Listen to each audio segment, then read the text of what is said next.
जी, तो खबर शामिल करते हैं पसरूर से। थाना फलपुरा एसएचओ इमरान असलम की अपनी टीम के हमरा दबंग कार्रवाई।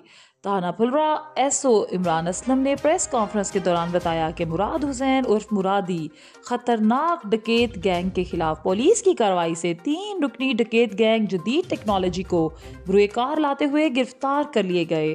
थाना फलपुरा की पुलिस ने डकैती की वारदातों में मुलविस 3 रुकनी मुरादी डकैत गैंग मुराद हुसैन वल्द मोहम्मद सदीक, मोहम्मद सलीम वल्द बशीर और साहिर अली वल्द ताहिर महमूद को गिरफ्तार कर लिया और मुलजमान मुख्तलिफ रोड हाई पर असले के जोर पर लोगों को रोक नोक करके नकदी, मोबाइल फ़ोन, तलाई जेवरात वगैरह छीनते थे और 20 मुकदमात उन पर पहले से दर्ज शुदा हैं।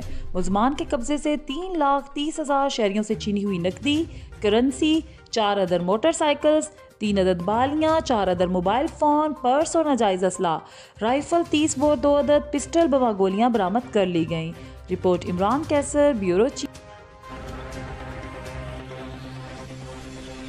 ये थी अब तक की हेडलाइंस। मज़ीद खबरों और प्रोग्राम्स देखने के लिए हमारे YouTube चैनल हमारा न्यूज़ नेटवर्क को सब्सक्राइब करें।